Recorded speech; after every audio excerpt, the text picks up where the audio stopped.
to my show. Yes, today is Thursday, and we all know what Thursday is. Croco drinker. I do that, but let's start with greetings. Come on.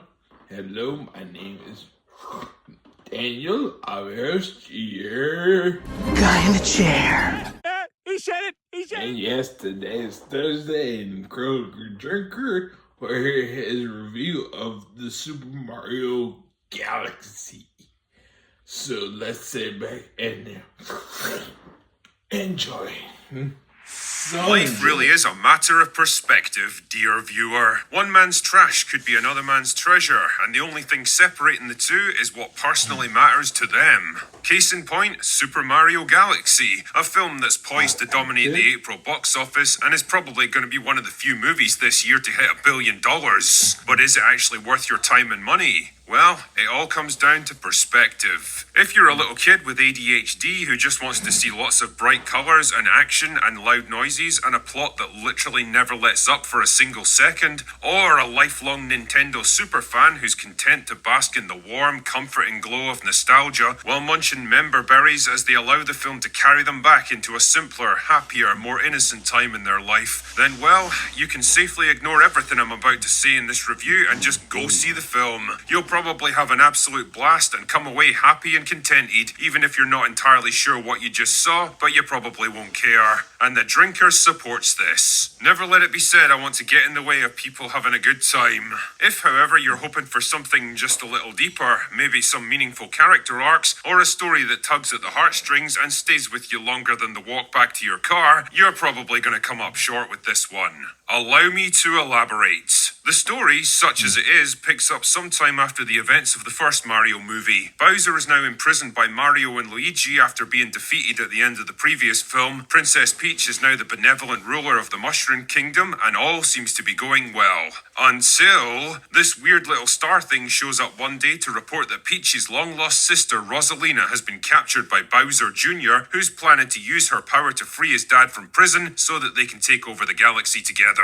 So Peach heads off to rescue her sister and save the fucking day, while Mario and Luigi just kind of hang around waiting for something to happen. And happen it does, when Bowser Jr. shows up and tries to rescue his dad, forcing the two brothers to head off and reunite with Peach so that the rest of the plot can happen. And all the different factions come together for one final battle to stop Bowser's super weapon, rescue Rosalina, and save the entire galaxy. Just another day at the office then. You know, reviewing a movie like this is actually pretty challenging because in some ways it lacks even the most basic elements of what a movie is, so there's not a whole lot for me to analyse. 3-act plot structure with dramatic highs and lows? Don't need it. The plot is more like a 90-minute trailer, a heat-seeking missile streaking towards its target, never slowing down or deviating from its course even for a second. I'm not kidding, the pace of this film is unlike anything I've ever seen before. It literally never stops. Everything just gets thrown at you in this relentless bombardment with almost no cause and effect to link any of it together. No sooner is one plot event dropped in than we move right along to the next with zero time to catch our breath or take any of it in. Like I say, if you're a little kid who just wants to get to the next action scene and doesn't really give a shit about how or why any of it's happening, this movie is absolute heaven for you. For anyone else though, it's gonna feel like the cinematic equivalent of 3 Red Bulls followed by a line of Coke.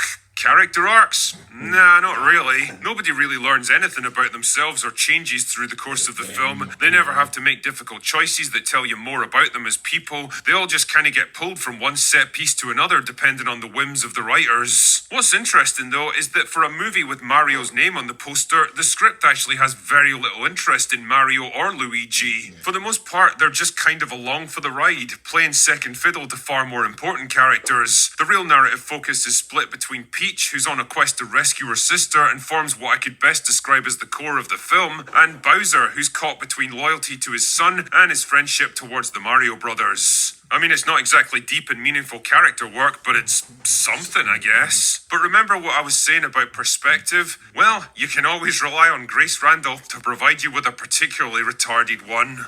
I continue to feel that Bowser and now Bowser Jr. are a little bit too actually evil. Like, it goes beyond cartoon villainy. I think maybe because they kind of mimic, like, the toxic manosphere that is like, I don't know if it's becoming more and more popular, if it's maybe finally reached its breaking point.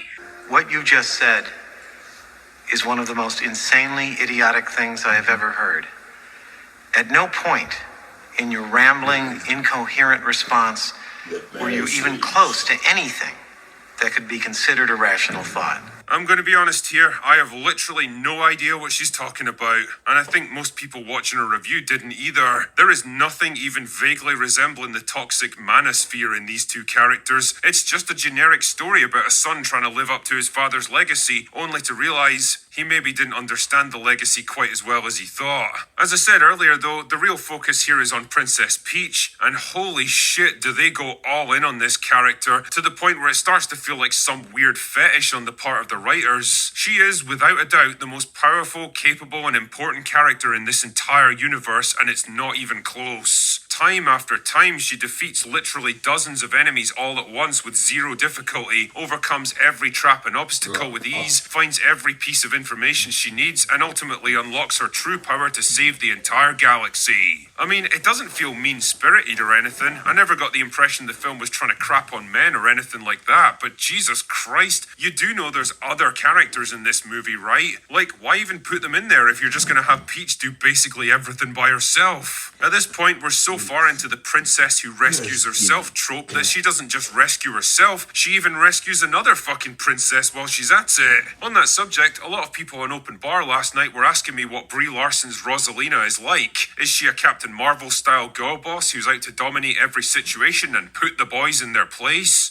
Well, no, not really. There's not even a whole lot I can say about her, to be honest. She's in like 2 scenes at most. She's functionally identical to Princess Peach, and just generally comes across as a pretty nice person trying to protect her surrogate family. And hey, Brie seems pretty happy to be part of this film, and who can blame her? After like 5 years in actor's jail, she's probably happy to just be doing anything. For me though, the real star of the show was Glenn Powell's Fox McCloud, who's cool and suave and absolutely owns every scene he's in. The only problem is he doesn't even show up until like the last 30 minutes, and he's chronically underused. Shit man, I would take an entire film about him just flying spaceships and going off on adventures. Characters and plot aside, Mario fans looking for member berries, references, in-jokes, and nostalgia bait are in for an absolute treat with this one. As someone who played Super Mario World to death back in the early 90s, even I cracked a smile at some of the recognisable iconography, vehicles, and characters. The visual style and the animation is just as bright, colourful, and fast-paced as you'd expect. The soundtrack is suitably epic and bombastic, some of the action scenes are pretty impressive, and yeah, it can all get a bit hyperactive and overwhelming at times, but what can I say? They know their audience with this one, and they're probably giving them exactly what they want. Anyway, I've prattled on long enough. The real question you're asking here is whether Super Mario Galaxy is worth your time.